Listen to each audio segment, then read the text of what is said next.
So 4 അല്ല 5 അല്ല 6 അല്ല 7 വർഷത്തെ ടോട്ടൽ 7 years ഓഫ് അപ്ഡേറ്റ് ആണ് ഗൂഗിൾ പറയുന്ന അനുസരിച്ച് പിക്സൽ 8 സീരീസിന് കിട്ടാൻ പോകുന്നത്. ഓക്കെ, ഗൂഗിളിന് ഇത് പുൾ ഓഫ് ചെയ്യാൻ പറ്റുകയാണെങ്കിൽ തീർച്ചയായിട്ടും സല്യൂട്ട് ടു ഗൂഗിൾ. കാരണം 2030 ഇറങ്ങാൻ പോകുന്ന പിക്സൽ 15, ഒരാൾ പിക്സൽ 15 വാങ്ങാൻ പോകുമ്പോൾ അന്നായിരിക്കും ഈ ഒരു പിക്സൽ 8 പ്രോയിന് അതിന്റെ ലാസ്റ്റ് അപ്ഡേറ്റ് കിട്ടാൻ പോകുന്നത്, അതായത് ആൻഡ്രോയിഡ് 21.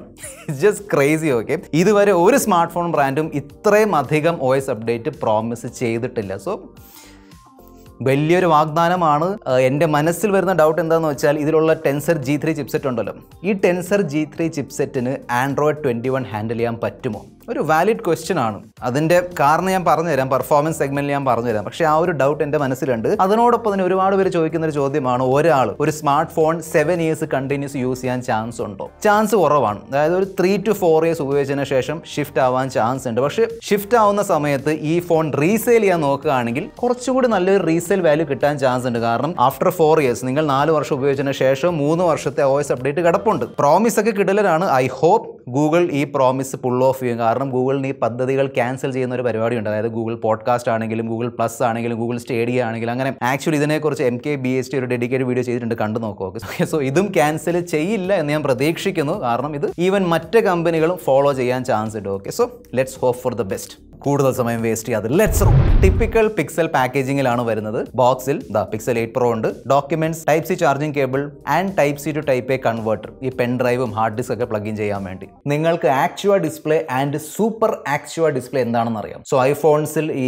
XDR റെറ്റിന OLED വരാറുണ്ട്, സാംസങ്ങിന്റെ ഫോൺസിൽ ഡൈനാമിക് ആമോലെഡ് ഡിസ്പ്ലേ, OnePlusന്റെ ഫോൺസിൽ ഫ്ലൂയിഡ് ആമോലെഡ് ഡിസ്പ്ലേ, അങ്ങനെ ഗൂഗിളും അവരുടെ ഡിസ്പ്ലേക്ക് ഒരു പേര് കൊടുത്തിട്ടുണ്ട്, അതാണ് ആക്ച്വ ഡിസ്പ്ലേ. സോ പിക്സൽ 8 വരുന്ന ഡിസ്പ്ലേ ആണ് ആക്ച്വ ഡിസ്പ്ലേ. ഈ പിക്സൽ 8 പ്രോയിലുള്ള ഡിസ്പ്ലേയുടെ പേരാണ് Super Actua display. So Super Actua display എന്ന് പറയുമ്പോൾ ഈ ഡിസ്പ്ലേക്ക് 1 Hz to 120 Hz റിഫ്രഷ് ചെയ്യാൻ പറ്റും. അതിനോടൊപ്പം തന്നെ 2400 നിറ്റ്സിൻ്റെതാണ് പീക്ക് ബ്രൈറ്റ്നസ്. സോ സാംസങ്ങിന്റെ S23 Ultra and iPhone 15 Pro Maxനേക്കാളും കൂടുതൽ പീക്ക് ബ്രൈറ്റ്നസ് ഈ ഫോണിൽ വരുന്നുണ്ട്. ഏറ്റവും കൂടുതൽ പീക്ക് ബ്രൈറ്റ്നസ് ആണെന്ന് പറയാൻ പറ്റില്ല. അത് മിക്കവാറും എനിക്ക് തോന്നുന്നു ഷവോമിയുടെ 13 Ultra ഉണ്ടല്ലോ, പിന്നെ നമ്മുടെ Oppo Find X5 Pro, അതിൽ 2600 നിറ്റ്സിൻ്റെതാണ്.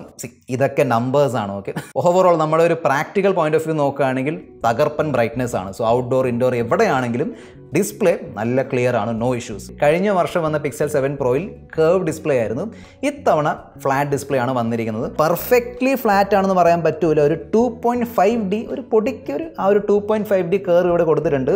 ഈ flat display versus curve display video ഞാൻ ഓൾറെഡി ചെയ്തിട്ടുണ്ട്, കണ്ടു നോക്കുക. ഓക്കെ, നല്ല ഇൻട്രസ്റ്റിംഗ് വീഡിയോ ആണ്, അവിടെ ഇതെല്ലാം ഞാൻ എക്സ്പ്ലെയിൻ ചെയ്തിട്ടുണ്ട്. കഴിഞ്ഞ വർഷത്തെ പോലെ തന്നെ 6.7 ഇഞ്ച് ആണ് സൈസ്, 2K റെസൊല്യൂഷൻ ഡിസ്പ്ലേ ആണ് തന്നിരിക്കുന്നത്. ബ്യൂട്ടിഫുൾ ഡിസ്പ്ലേ ആണ്, നല്ല ഷാർപ്പാണ്, കളേഴ്സ് ഒക്കെ അടിപൊളിയായിട്ട് എടുത്ത് കാണിക്കുന്നുണ്ട്. ചുറ്റുമുള്ള ബെസൽസ് ഒക്കെ യൂണിഫോം ആണ്. യെസ്, നമ്മൾ മൈക്രോസോഫ്റ്റ് എടുത്തുകൊണ്ട് നോക്കിയാൽ ഒരു പക്ഷേ താഴത്തെ ബെസൽ പൊടിക്ക് കൂടുതലാണെന്ന് തോന്നും, പക്ഷേ പ്രാക്ടിക്കലി യൂണിഫോം സ്ലിം ബെസൽസ് ആയിട്ടാണ് തോന്നുന്നത്. നല്ല ഡിസ്പ്ലേ ആണ്. അതുപോലെ തന്നെ ബ്യൂട്ടിഫുൾ ആണ് ഈ ഫോണിന്റെ ഡിസൈൻ, സ്പെഷ്യലി ഈ ഒരു ബ്ലൂ കളർ ഉണ്ടല്ലോ, ആപ്പിൾ, ഇതാണ് ആക്ച്വൽ ബ്ലൂ. ഓക്കെ, ശരിക്കും പറഞ്ഞാൽ ഫ്രാങ്ക്ലി ആപ്പിളിന് ബ്ലൂ അറിയാം. iPhone 14 ഉണ്ടായിരുന്ന ബ്ലൂ നല്ലതായിരുന്നു, പക്ഷേ iPhone 15 വന്നപ്പോഴേക്കും ബ്ലൂ ആണോ വൈറ്റ് ആണോ തിരിച്ചറിയാൻ പറ്റുന്നില്ലായിരുന്നു. ഓക്കെ, പിന്നെ ആ ഫിനിഷ് നല്ലൊരു സ്മൂത്ത് മാറ്റ് ഫിനിഷ് കൊടുത്തിട്ടുണ്ട്. ഇറ്റ്സ് സോ നൈസ്, ബ്യൂട്ടിഫുൾ ഡിസൈനിലാണ് വരുന്നത്. പിന്നെ ഈ കോർണേഴ്സ് കുറച്ചും കൂടി കർവ് ആക്കിയിട്ടുണ്ട്. ഈ ഫോണിന്റെ ബാക്കിൽ നിന്ന് കണ്ടില്ല, ഇവിടെ ഇങ്ങനെ കർവ് ആയിട്ട് ഇരിക്കുന്നത് കൊണ്ട് കയ്യിൽ ഹോൾഡ് ചെയ്യാൻ നല്ല കംഫർട്ടബിൾ ആണ്, നല്ലൊരു സ്വീറ്റ് ഫോണാണ് തീർച്ചയായിട്ടും. പക്ഷേ കോമ്പാക്റ്റ് അല്ല കേട്ടോ, കണ്ടില്ല, 1 ഹാൻഡ് ഫോൺ എന്ന് പറയാൻ പറ്റൂല. 1 ഹാൻഡ് ഫോൺ വേണമെങ്കിൽ പിക്സൽ 8 നോക്കിക്കോളൂ, അത് 1 ഹാൻഡ് ഫോണാണ്. ഇത് കുറച്ചും കൂടി നീളമുള്ള ഫോണാണ്. Okay, it's a big phone. പിന്നെ പിക്സലിന്റെ ട്രേഡ് മാർക്ക് റോബോകോപ്പ് ക്യാമറ മോഡലാണ് ഇത്തവണ വന്നിരിക്കുന്നത്. ഓക്കെ, സോ ഈ മാറ്റ് ഫിനിഷ് പ്ലസ് ഈ ഷൈനി, അതിൽ ഫിംഗർ പ്രിന്റ്സ് വരുന്നുണ്ട്, പക്ഷേ ആ ഒരു ലുക്ക് ഉണ്ടല്ലോ, മാറ്റ് ആൻഡ് നമ്മുടെ ഷൈനി ഗ്ലോസി മെറ്റൽ വൈസർ അടിപൊളിയാണ്. Overall I really like the design. Okay, പിന്നെ ഹാപ്റ്റിക്സ് ഉണ്ടല്ലോ, ഇറ്റ്സ് ജസ്റ്റ് അമേസിങ്. ഐഫോണിന്റെ ഹാപ്റ്റിക്സ് നല്ലതാണ്, പക്ഷെ അത് കുറച്ചൊന്ന് മൈൽഡ് ആണ്. ഇവിടെ സ്ട്രോങ് ഹാപ്റ്റിക്സ് കൊടുത്തിട്ടുണ്ട്, പക്ഷേ നല്ല റിഫൈൻഡ്, നല്ലൊരു എന്താ പറയുന്ന ഒരു നല്ല ട്യൂണിങ് ചെയ്തിട്ടുണ്ട്. ക്യാമറ യുഐയിൽ അങ്ങോട്ടും പോകുമ്പോഴും റീസെന്റ് മെനു ആപ്ലിക്കേഷൻ എടുക്കുമ്പോൾ ടൈപ്പ് ചെയ്യുമ്പോഴൊക്കെ കിട്ടിലൻ പെർഫോമൻസ് ആണ് കിട്ടുന്നത്.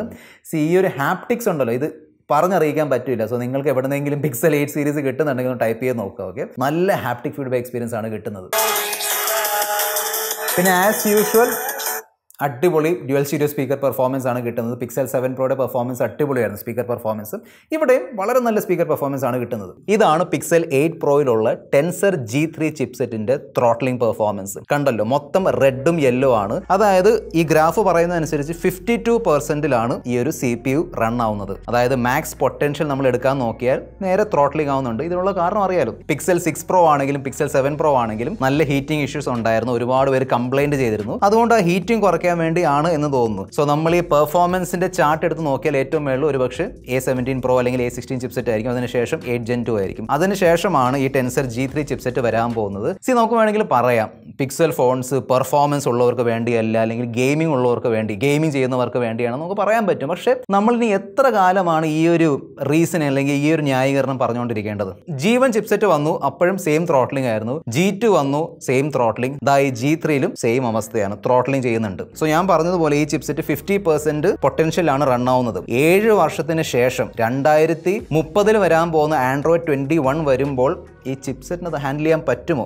അതുമാത്രമല്ല, 1 ലക്ഷം രൂപയാണ് ഇപ്പം ഈ പിക്സലിന്റെ പ്രൈസ്. കഴിഞ്ഞ വർഷം 85,000 രൂപ എങ്ങാണ്ടായിരുന്നു പിക്സൽ 7 പ്രോ. ഇത്തവണ ആ ഒരു പ്രീമിയം സെഗ്മെന്റിലേക്ക് വന്നിരിക്കുകയാണ്. ഇത്രയും പ്രൈസ് കൊടുത്ത് നമ്മൾ ഒരു ഫോൺ വാങ്ങുന്നുണ്ടെങ്കിൽ അതിന്റെ ചിപ്സെറ്റിൽ നിന്ന് ഒരു 80%, ഒരു 75% ഒരു പൊട്ടൻഷ്യൽ എങ്കിലും നമുക്ക് പ്രതീക്ഷിച്ചൂടെ? നമുക്കത് വെച്ച് നല്ല ഹെവി ടാസ്ക് ചെയ്യാൻ താല്പര്യമുണ്ടെങ്കിൽ അതും ചെയ്യാൻ പറ്റണം എന്നാണ് എൻ്റെ ഒരു തോട്ട് പ്രോസസ്സ്. നിങ്ങളുടെ ഒപ്പീനിയൻ എന്താണ് താഴെ കമൻറ്റ് ബോക്സിൽ എഴുതി അറിയിക്കുക. എനിവേ, ഓവർ ഹീറ്റിംഗ് ഞാൻ ഫേസ് ചെയ്തില്ല. ഓക്കെ, അതായത് കയ്യിലെടുക്കാൻ പറ്റുന്നില്ല, ഭയങ്കര ഓവർ ഹീറ്റിംഗ്, വെറുതെ ഇങ്ങനെ വെക്കുമ്പോൾ ഹീറ്റ് ആവുന്നു, അങ്ങനെയൊന്നും ഇല്ലായിരുന്നു. പക്ഷേ പുറത്ത് കൊണ്ടുപോയപ്പോൾ, ഈ ഫോട്ടോസും വീഡിയോസ് എടുക്കാൻ വേണ്ടി പുറത്ത് കൊണ്ടുപോയപ്പോൾ ചെറിയ രീതിയിലുള്ള ഹീറ്റിംഗ് ഒക്കെ ഉണ്ടായിരുന്നു. ഓക്കെ, അതായത് വാം ആവുന്നുണ്ടായിരുന്നു. പക്ഷേ ഒരു ഇഷ്യൂ ആയിട്ട് എനിക്ക് തോന്നിയില്ല. ഇതിൻ്റെ ഹീറ്റിംഗ് ആണെങ്കിലും പെർഫോമൻസ് ആണെങ്കിലും ഈവൻ നെറ്റ്വർക്ക് ഇഷ്യൂ, ഒരുപാട് പേർക്ക് സംശയമുണ്ടല്ലോ നെറ്റ്വർക്ക് ഇഷ്യൂ. എൻ്റെ ഇനീഷ്യൽ യൂസ് എന്ന് പറഞ്ഞ് ഈ കഴിഞ്ഞ 1-2 ദിവസത്തെ യൂസിൽ നെറ്റ്വർക്ക് ഇഷ്യൂ ഞാൻ പേഴ്സണലി ഫേസ് ചെയ്തില്ല. പക്ഷേ പിക്സൽ ഫോൺസിൽ നെറ്റ്വർക്ക് ഇഷ്യൂ ഒരു ഇഷ്യൂ ആണ്. അതുകൊണ്ട് എൻ്റെ സജഷൻ ആയിരിക്കും ഒന്ന് വെയിറ്റ് ചെയ്യുക. ഞാൻ ഈ ഒരു ഫോൺ ഒരു 2 ആഴ്ച 3 ആഴ്ച ഉപയോഗിച്ചതിന് ശേഷം ഒരു ഡീറ്റെയിൽ റിവ്യൂ അപ്ലോഡ് ചെയ്യാം. അതിൽ കുറച്ചുകൂടി ക്ലിയർലി പറഞ്ഞുതരാം നെറ്റ്വർക്ക് ഇഷ്യൂ ഉണ്ടോ, ത്രോട്ട്ലിംഗ് കൊണ്ട് ഇഷ്യൂ ഉണ്ടോ, ഹീറ്റിംഗ് ഉണ്ടോ, അതൊക്കെ ഞാൻ ആ ഒരു വീഡിയോയിൽ പറഞ്ഞുതരാം. ഓക്കെ, ക്യാമറ പെർഫോമൻസ് പിന്നെ ഞാൻ എടുത്ത് പറയേണ്ട ആവശ്യമില്ലല്ലോ. നല്ല ഫോട്ടോസാണ് എടുക്കുന്നത്, നല്ല നാച്ചുറൽ ഫോട്ടോസാണ് എടുക്കുന്നത്.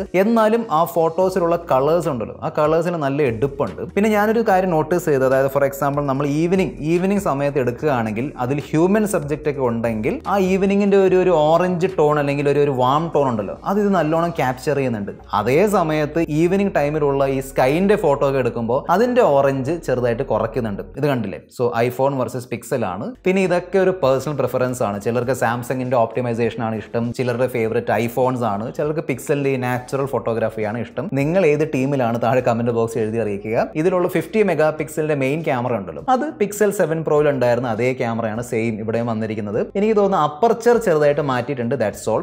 എന്നാൽ അൾട്രാവൈഡ് ക്യാമറ ഉണ്ടല്ലോ, അവിടെ കാര്യമായ മാറ്റം വന്നിട്ടുണ്ട്. 12 മെഗാ പിക്സൽ എടുത്ത് മാറ്റിയിട്ട് 48 മെഗാ പിക്സൽ ആക്കിയിരിക്കുകയാണ്. പിന്നെ ഇതിലുള്ള 5x ടെലിഫോട്ടോ ക്യാമറ വെച്ച് നമുക്ക് ഇത്തരത്തിലുള്ള ഫോട്ടോസ് ക്യാപ്ചർ ചെയ്യാം. ഫൈനലി പിക്സൽ ഫോൺസിന്റെ സെൽഫി ക്യാമറയിലും ഓട്ടോ ഫോക്കസ് വന്നിരിക്കുകയാണ്. എനിക്ക് ഓർമ്മയുണ്ട് കഴിഞ്ഞ വർഷം ഞാൻ ചെയ്ത ഒരു മെഗാ ക്യാമറ കമ്പാരിസൺ വീഡിയോ ഉണ്ടല്ലോ, Pixel versus Samsung versus iPhone. അതിൽ ഞാൻ എടുത്തു പറഞ്ഞിട്ടുണ്ടായിരുന്നു സാംസങ്ങിലും ഐഫോണിലും ഈ ഓട്ടോ ഫോക്കസ് ഉണ്ട്, പിക്സലിൽ വരുന്നില്ലെന്ന്. സോ നമ്മളത് ഈ സെയിം ഒരു ഫിക്സ്ഡ് ഫോക്കൽ ലെങ്ത്തിൽ എടുക്കേണ്ട ആവശ്യമൊന്നുമില്ല. ഇങ്ങനെ എടുത്താലും നല്ലൊരു ഷാർപ്പ് ക്രിസ്പ് ഫോട്ടോസ് കിട്ടുന്നുണ്ട്, കാരണം ഓട്ടോ ഫോക്കസ് ഉള്ളത് കൊണ്ടാണ്. So that is very nice, good job Google. Video പെർഫോമൻസും നല്ലതാണ്, തീർച്ചയായിട്ടും ഐഫോണിൻ്റെ ലെവലിലേക്ക് പോകുന്നില്ല. എനിക്ക് തോന്നുന്നു ഈവൻ സാംസങ്ങിൻ്റെ ഫ്ലാഗ്ഷിപ്പിലും ഇതിനേക്കാളും ബെറ്റർ വീഡിയോ പെർഫോമൻസ് കിട്ടുന്നുണ്ട്. പക്ഷേ വീഡിയോ നല്ലതാണ്, നല്ല ബ്രൈറ്റ് വീഡിയോസ് ആണ് എടുക്കുന്നത്, ആ കളറൊക്കെ എടുത്ത് കാണിക്കുന്നുണ്ട്.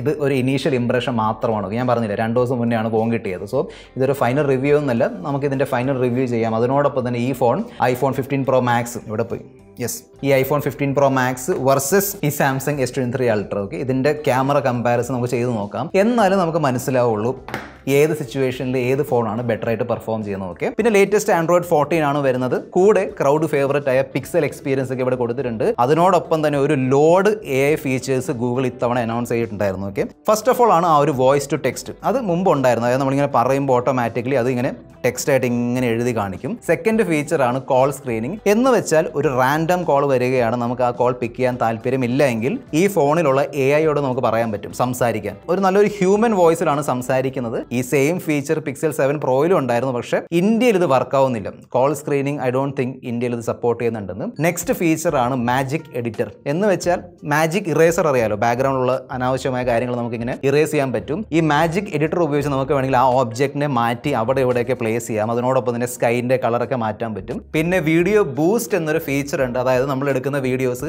ഗൂഗിളിന്റെ ക്ലൗഡിൽ അപ്ലോഡ് ചെയ്ത് കൊടുത്താൽ അവർ ആ വീഡിയോ നല്ല രീതിയിൽ പ്രോസസ് ചെയ്തിട്ട് നമുക്ക് തിരിച്ചു തരും. ഒരുപക്ഷെ 2-3 മണിക്കൂറൊക്കെ എടുക്കാൻ ചാൻസ് ഉണ്ട്. നെക്സ്റ്റ് AI ഫീച്ചർ ആണ് ഓഡിയോ മാജിക് ഇറേസർ. എന്ന് വെച്ചാൽ നമ്മുടെ ഒരു വീഡിയോയിൽ അവിടുന്ന് ഇവിടുന്ന് അനാവശ്യമായ ഓഡിയോ കയറി വരുന്നുണ്ട്. ഫോർ എക്സാമ്പിൾ ഈ പക്ഷികളുടെ സൗണ്ട് അല്ലെങ്കിൽ പട്ടി കുരയ്ക്കുന്ന സൗണ്ട് ഒക്കെ ഉണ്ടെങ്കിൽ നമുക്കത് സെപ്പറേറ്റ് ചെയ്തിട്ട് അത് ഡിലീറ്റ് ചെയ്യാൻ പറ്റും.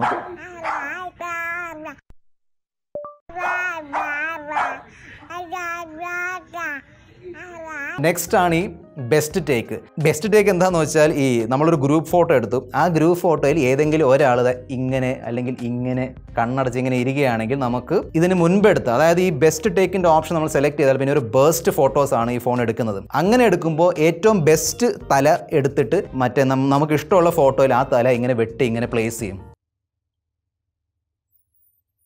എനിക്കിത് വളരെ വിയർഡായിട്ടാണ് തോന്നിയത്. അതായത് ഒരു ടെക്നിക്കൽ പോയിന്റ് ഓഫ് വ്യൂ നോക്കുകയാണെങ്കിൽ യെസ്, തീർച്ചയായിട്ടും കിഡിലൻ ഒരു ഫീച്ചറാണ്. പക്ഷേ എന്തോ ഒരു വിയേർഡ് സെഗ്മെന്റിലേക്ക് നമ്മളിങ്ങനെ പോകുന്നുണ്ടോ എന്നൊരു സംശയം. ഓക്കെ, ഇതിനെക്കുറിച്ചുള്ള നിങ്ങളുടെ അഭിപ്രായം എന്താണ് താഴെ കമന്റ് ബോക്സ് എഴുതി അറിയിക്കുക. പിന്നെ ഈ കൊച്ചു സർക്കിൾ കണ്ടോ ഫ്ലാഷിന്റെ താഴെ, ഇത് ആക്ച്വലി ഒരു ടെമ്പറേച്ചർ സെൻസറാണ്. എന്ന് വെച്ചാൽ നമുക്ക് ഈ ഒരു ഫോൺ ഉപയോഗിച്ച് മറ്റൊരു ഓബ്ജക്റ്റിന്റെ, ചിലപ്പോൾ ഒരു ചായ ആവാം, വെള്ളം ആവാം, മറ്റൊരു ഫോൺ ആവാം, അതിന്റെ ടെമ്പറേച്ചർ മെഷർ ചെയ്യാൻ പറ്റും. പക്ഷേ ഈ ടെമ്പറേച്ചർ മെഷർ ചെയ്യാൻ വേണ്ടി ഒരു ആപ്ലിക്കേഷൻ വേണം. ഗൂഗിളിന്റെ സൈഡിൽ നിന്നാണ് ആപ്ലിക്കേഷൻ വരുന്നത്, തെർമോമീറ്ററോ അങ്ങനെ എന്തോ പേരാണ്. അത് ഇവിടെ കൊടുത്തിട്ടില്ല. അതായത് ഈ ഫോണിൽ ഒരു ഹാർഡ്വെയർ വരുന്നുണ്ട്. ആ ഹാർഡ്വെയർ വർക്ക് ചെയ്യാൻ വേണ്ടി ആവശ്യമുള്ള സോഫ്റ്റ്വെയർ ഈ ഫോണിൽ ഔട്ട് ഓഫ് ദ ബോക്സ് വരുന്നില്ല. ഇത് മാത്രമല്ല, ഞാനിപ്പോൾ മെൻഷൻ ചെയ്ത AI ഫീച്ചേഴ്സ് ഉണ്ടല്ലോ, ഒരെണ്ണം പോലും ഇതിൽ കൊടുത്തിട്ടില്ല.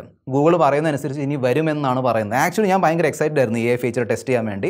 പക്ഷേ ഇനി മിക്കവാറും വെയിറ്റ് ചെയ്യേണ്ടി വരും. ഡിസംബറോടെ വരുമെന്നാണ് പറഞ്ഞിരിക്കുന്നത്. സോ നമ്മുടെ റിവ്യൂവിന് മുന്നേ ആയിട്ട് ഏതെങ്കിലും ഒരു AI ഫീച്ചർ വരികയാണെങ്കിൽ ഞാൻ അത് ടെസ്റ്റ് ചെയ്തിട്ട് പറഞ്ഞു തരാം. പക്ഷേ എനിക്ക് തോന്നുന്നില്ല, സമയമെടുക്കും ഇതൊക്കെ വരാൻ വേണ്ടി. സോ അതും ഭയങ്കര വിയേർഡാണ്. അതായത് പിന്നെ ഇതേ സംഭവം ആപ്പിളും ചെയ്യാറുണ്ട്. അതായത് ഒരു നല്ലൊരു ഫീച്ചർ അനൗൺസ് ചെയ്യും, എന്നിട്ട് പറയും ഇത് പിന്നീട് വരും, ഇപ്പോൾ ഒന്നും വരത്തില്ലെന്ന്. സോ വരട്ടെ, അപ്പോൾ നോക്കാം. ബാക്കി ഫോണിനെ കുറിച്ചുള്ള നിങ്ങളുടെ അഭിപ്രായം താഴെ കമൻറ്റ് ബോക്സ് എഴുതി അറിയിക്കുക.